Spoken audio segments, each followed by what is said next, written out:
You are about to do something that matters to you. Maybe it's applying for that new role. Maybe it's saying that thing that you've been holding back.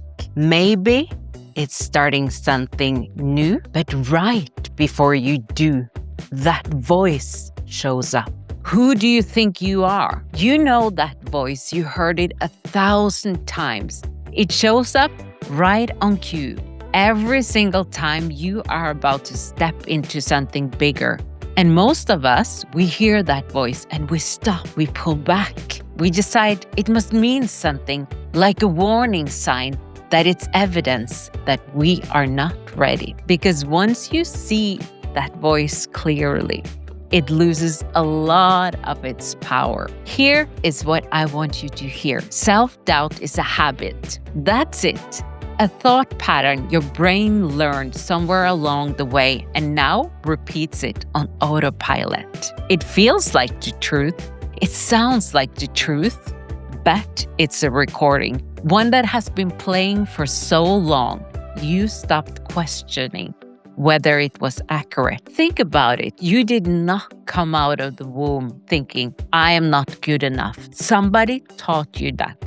Maybe not with words, maybe with how they responded when you tried something and failed. Maybe with what got praised and what got ignored. Maybe with the way you were raised to be good, be perfect, be quiet. And your brain, because it was young and it was just trying to keep you safe, filed that away as fact. I should not take up too much space. I should stay in my lane. If I get too confident, bad things will happen. And now, decades later, your brain still runs that program every time you're about to do something that feels risky or visible or new. It pulls up the old file and hit play. That is self-doubt, a program, a habit, a pattern you learned before you had the ability to question it. And you have been treating it as the truth about who you are. But it's a recording. That's it. Here is the part I really think changes things. Self-doubt gets louder right before you grow, right before something good is about to happen. And most people think that that means they should stop. But think about it. What is actually happening? You are about to do something unfamiliar, something outside the identity your brain has built for you. And your brain's job is to keep things the same, to keep you where it knows you're safe. So when you're about to stretch, when you're about to step into something bigger, your brain panics. And it uses the only tool it has, the old story. Who do you think you are? You are going to embarrass yourself. People like you do not do things like that. It's a sign you're going somewhere your brain has not been yet. That's all.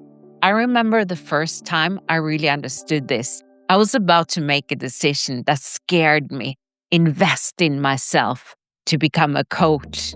And it was a lot of money. And that voice was so loud, so convincing. Every cell in my body was screaming at me to stay where I was. And something in me said, what if that voice is not a warning? What if it's just fear of the unfamiliar? That thought cracked something open in me. Because once I saw that voice for what it was, I could hear it and still move. I did not have to wait for it to go quiet. I just had to stop treating it like it was in charge. So let me give you 3 things you can start right now. 1, name it when it shows up.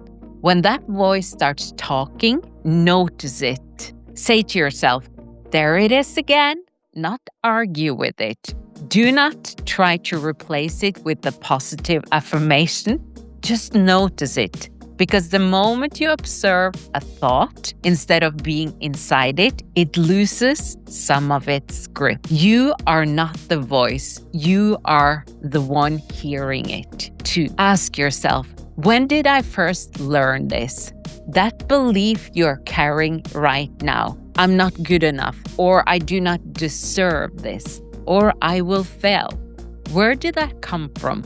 Can you remember the first time you felt that? Because when you can trace it back, you almost always find a moment, a situation, a version of you that was very young and very unprotected.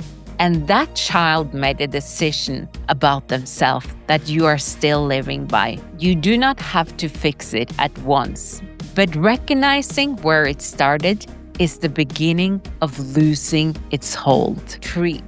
Do the thing anyway. Self-doubt does not leave first.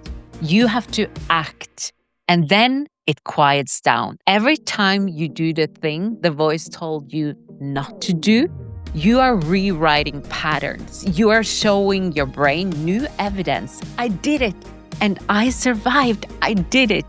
That is how confidence is built.